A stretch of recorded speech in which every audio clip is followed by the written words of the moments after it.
A wave, an especially strong wave, would hit the bank and the house would shake.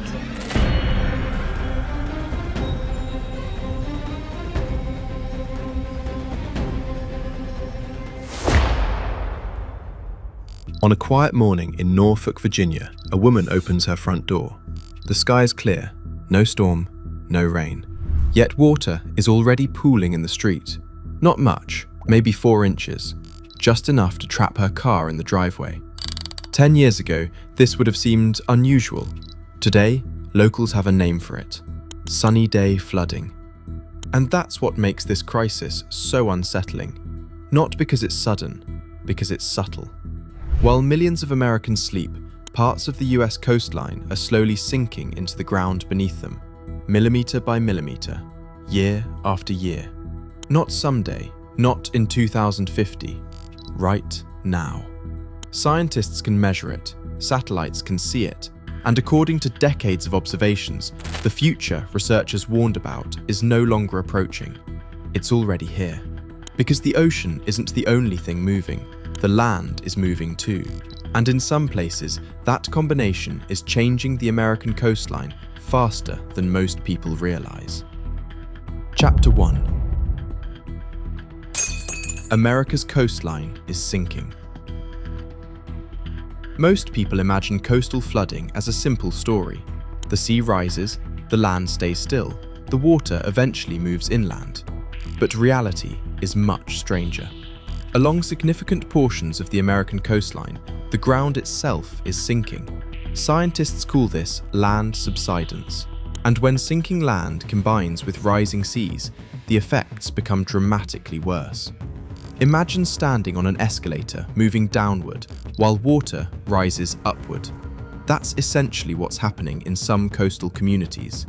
The ocean rises, the ground sinks, and residents are caught in the middle. In parts of Louisiana, sections of land have been subsiding for decades.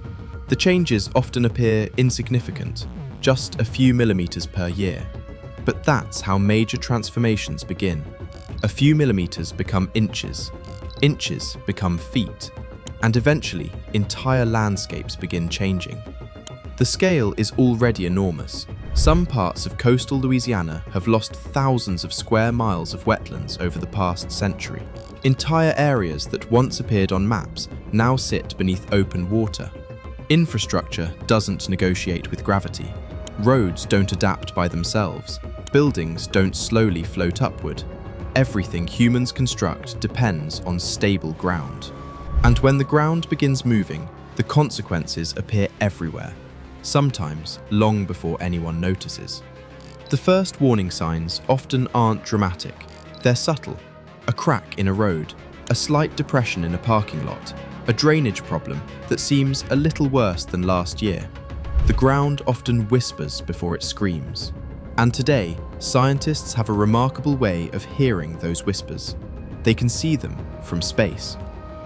Chapter 2. The floods that don't need storms. For generations, coastal flooding was associated with major weather events: hurricanes, tropical storms, nor'easters. The logic seemed obvious. Bad weather causes flooding. Good weather doesn't. That assumption is becoming outdated, because one of the biggest changes occurring along the American coastline is the rise of floods that don't need storms at all. No hurricane, no rain, no emergency alert. Just a high tide. The water arrives anyway. A generation ago, the idea sounded strange. Today, it is becoming increasingly familiar in some coastal communities. Residents know which roads flood first, which intersections disappear underwater, which parking lots become temporary ponds. And perhaps most surprisingly, many of these floods are happening because systems designed decades ago are now fighting physics itself. Storm drains rely heavily on gravity. Water flows downhill. At least, that's the idea. But as sea levels rise, gravity becomes less effective. Water that once drained away easily now struggles to escape. In some locations, water backs up through drainage systems. Instead of moving away from neighborhoods, it returns to them. The result is flooding from below as much as from above. And every new high tide pushes these systems a little closer to their limits. But how do scientists know exactly where these risks are increasing? The answer sounds almost like science fiction. Chapter 3. The satellites watching cities sink. One of the strangest realities of modern science is this. Researchers can watch entire cities sink from hundreds of miles above Earth. Modern satellites can detect tiny movements in the ground, not feet, not inches, millimeters. Sometimes even less. Imagine measuring a city so precisely that you can detect changes smaller than the thickness of a coin. That's exactly what scientists can do. Using advanced satellite systems, researchers monitor land movement across enormous regions. They can identify areas sinking faster than expected, track changes over time, and spot potential problems long before residents notice anything unusual. In some places, satellite data has revealed sections of coastline sinking faster than surrounding areas. Sometimes the differences occur within the same city. One neighborhood remains relatively stable, another sinks noticeably faster. The reasons vary. Different soil conditions, different geology, different human activity. But the result is the same. Risk becomes highly localized. Two streets, same weather, same city. Completely different outcomes. And perhaps the most unsettling part is that these changes are often invisible in daily life. You won't wake up and notice your neighborhood dropped an inch overnight. That's not how it happens. The movement is slow, persistent, almost impossible to detect without instruments, which is exactly why satellite technology has become so important. Because by the time people notice obvious changes, those changes may have been occurring for years. And nowhere is that reality more visible than Norfolk, Virginia, a city sitting directly on the front line of this transformation. Chapter 4. The city built at sea level. For centuries, people flocked to the coast. The reasons were obvious: trade, fishing, shipping, military strategy, economic opportunity. The coast created prosperity, and few places demonstrate that better than Norfolk. Norfolk is home to the largest naval base in the world. Think about that. The largest. Thousands of military personnel, massive ships, critical infrastructure, and one of the most strategically important locations in the United States. Naval Station Norfolk covers thousands of acres and supports one of the largest concentrations of naval power on Earth, all built beside the water. The same water that is becoming increasingly difficult to ignore. Norfolk isn't unique because it faces flooding. Many cities face flooding. Norfolk is unique because of its combination of rising seas and sinking land. Scientists have identified the region as one of the most vulnerable areas experiencing relative sea level rise along the US East Coast. That makes every inch matter. Roads, docks, utilities, transportation networks, military facilities. Everything depends on elevation. And Norfolk isn't alone. Across the country, countless ports face similar challenges. America's economy depends heavily on coastal infrastructure. Hundreds of billions of dollars in goods move through ports every year. When docks flood, roads flood. When roads flood, supply chains slow. And local problems quickly become national ones. But surface flooding isn't the only threat scientists are tracking, because in some places, the water is moving somewhere far more disturbing: underground. Chapter 5. The water moving underground. When most people think about coastal flooding, they picture waves. Water pouring over seawalls, storm surges, flooded streets. But one of the most alarming changes happening along America's coastline is largely invisible, because in some places, the water isn't coming across the land, it's moving beneath it.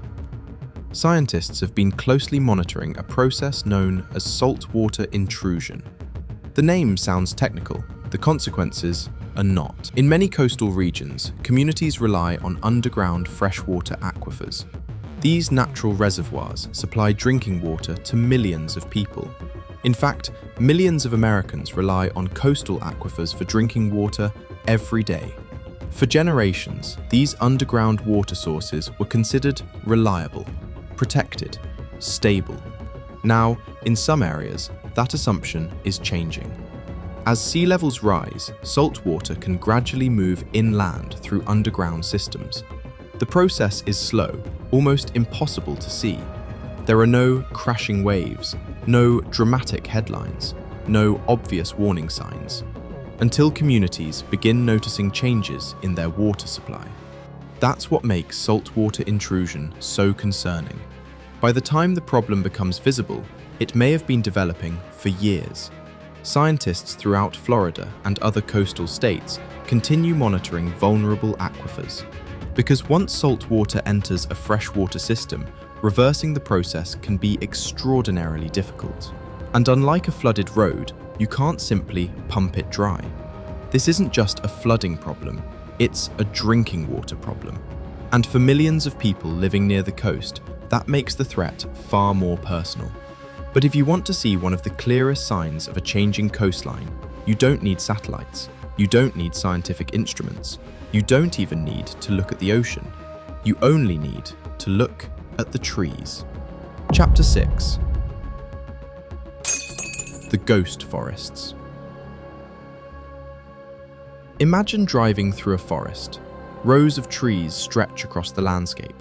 Then suddenly, something feels wrong. The trunks are pale, the branches are bare, the trees are dead. Yet, they're still standing. Scientists call them ghost forests, and they may be one of the most haunting signs of coastal change anywhere in America. Across portions of the Atlantic coast, salt water is gradually infiltrating areas that once supported healthy forests. The process often begins underground. Tree roots absorb salty water, the soil changes, the trees weaken, and eventually they die. But they don't immediately fall.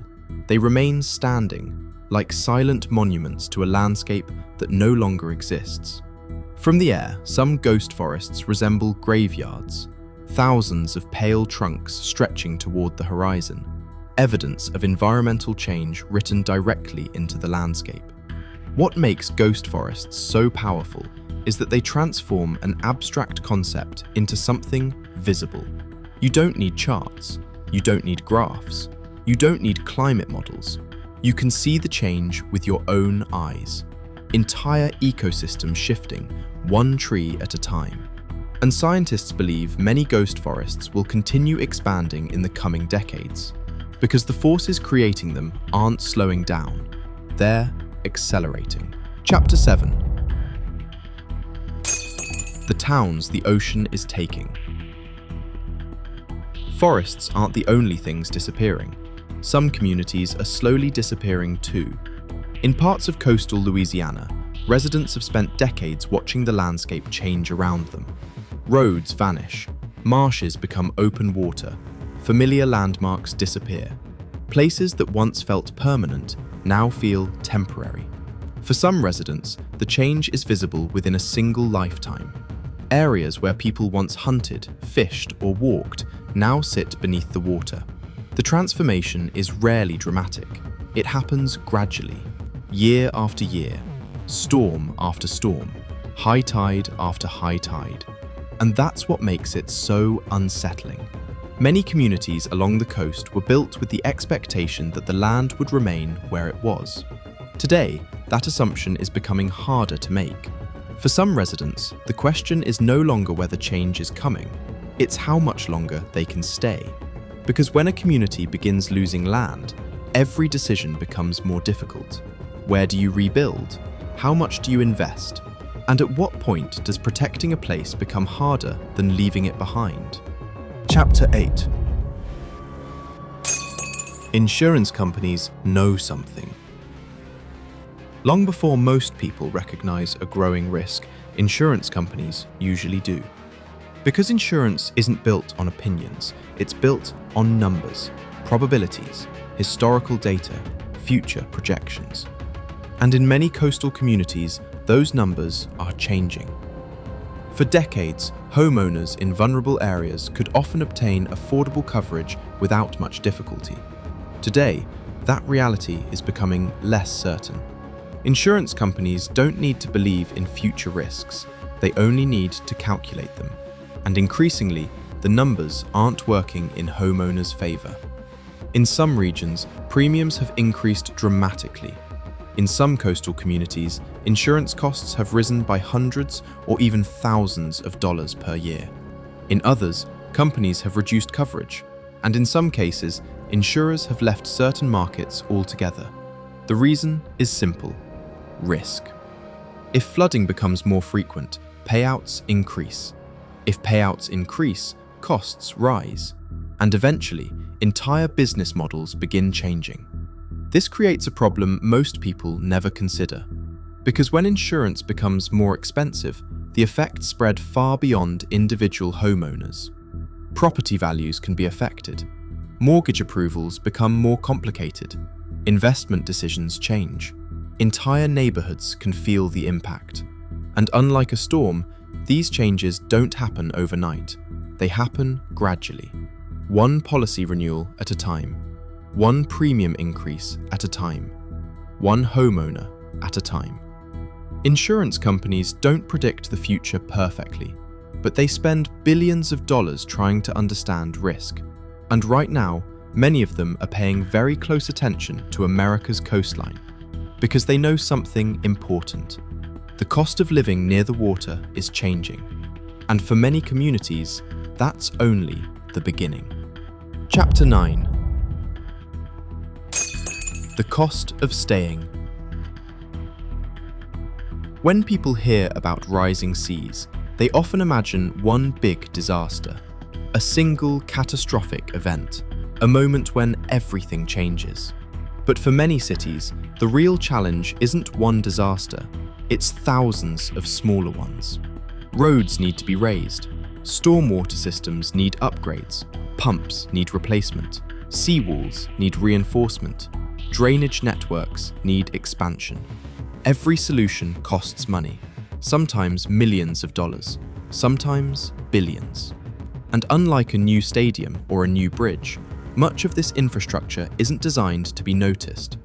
Its job is to prevent problems, which means success often looks invisible.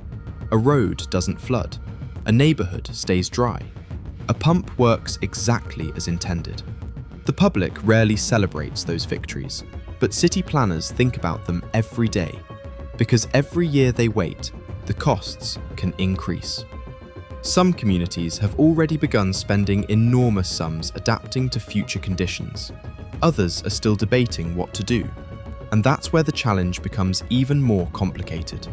Because no two coastlines are identical. No two cities face exactly the same risks. What works in Florida may not work in Louisiana. What works in Virginia may not work in New Jersey. Every location requires different solutions, different budgets, different priorities, and different choices. The question isn't whether adaptation will cost money. The question is how much money communities can afford to spend before staying becomes harder than leaving. Chapter 10. The normalization of flooding. The most dangerous stage of a crisis may be when people stop noticing it. Think about that. If a neighborhood floods once, residents talk about it. If it floods twice, they remember it. But if it floods dozens of times, something strange happens. People adapt. Road closures become normal. Flood warnings become routine. Water in the parking lot becomes expected. Humans are remarkably good at adapting. Sometimes too good. Because adaptation can hide the scale of a problem. When residents begin scheduling their lives around flooding, the flooding itself can start feeling ordinary.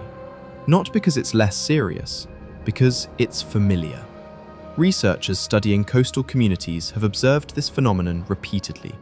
People adjust. They take alternate routes, move vehicles, raise equipment, modify routines. Life continues.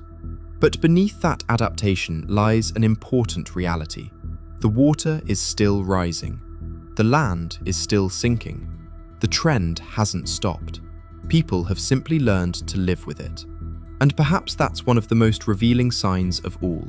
Not how dramatically the coastline is changing, but how quietly. Chapter 11. The ocean is rewriting maps. For most of human history, maps felt permanent. Coastlines appeared fixed, reliable, predictable. But coastlines are not permanent. They never were. They only seemed that way because human lifetimes are short. Today, scientists are documenting changes that would have been difficult to imagine just a century ago. Shorelines shifting, wetlands disappearing, barrier islands changing shape, channels expanding, water reaching places it rarely reached before. In some areas, shorelines have moved hundreds of feet within a single lifetime. Think about that. A person can spend their entire life watching the edge of the continent move. Some of these changes are natural. Coastlines have always evolved. Waves reshape beaches, storms move sediment, rivers alter landscapes. But in many locations, the pace of change is becoming increasingly noticeable. And every change forces new decisions. Where should roads be built? Where should homes be rebuilt? Which areas should be protected? Which areas cannot realistically be protected forever? Those questions are no longer theoretical. They're being asked right now. Because every map represents a moment in time, and some parts of America's coastline are changing faster than the maps themselves. Chapter 12. The future of migration. Throughout history, people have moved when conditions changed. Droughts, floods, economic shifts, wars, environmental pressures. Migration is nothing new. What may be new is the scale of future movement. Not everyone living along the coast will relocate. Most won't. But even small changes can create significant effects. If thousands of people leave one area, nearby communities feel it. If tens of thousands move, housing markets change, schools change, infrastructure changes, entire regional economies adjust. Even small population shifts can affect housing markets, schools, infrastructure, and local economies. Scientists continue studying how environmental changes influence migration decisions. And one thing appears consistently. Most people don't move because of a single event. They move because of repeated events, repeated flooding, repeated costs, repeated disruptions. Eventually, the decision becomes less about the future and more about the present. Can we stay? Should we stay? For some families, the answer remains yes. For others, it becomes increasingly difficult. And those decisions may shape the American coastline as much as the ocean itself. Chapter 13. The future has already started. When people hear predictions about the future, it's easy to imagine distant decades. The year 2050, the year 2100, some point far beyond everyday life. But for many coastal communities, the future isn't a distant concept anymore. It's already visible. In flooded streets, in rising insurance costs, in ghost forests, in changing shorelines, in drinking water concerns, in infrastructure projects costing billions of dollars. The future isn't arriving all at once. It's arriving piece by piece, year by year, high tide by high tide. And that's what makes this story so important. Because the most significant changes are rarely the sudden ones. They're the gradual ones. The changes people barely notice until they look back and realize everything is different. A century ago, the American coastline felt permanent. Today, that line is moving, slowly, relentlessly. And somewhere tonight, on a perfectly clear evening, a resident will step outside, see water where there wasn't water before, and realize something unsettling. The future didn't arrive with a storm. It arrived one high tide at a time. What do you think will have the biggest impact on America's coastline over the next few decades? Let me know in the comments below.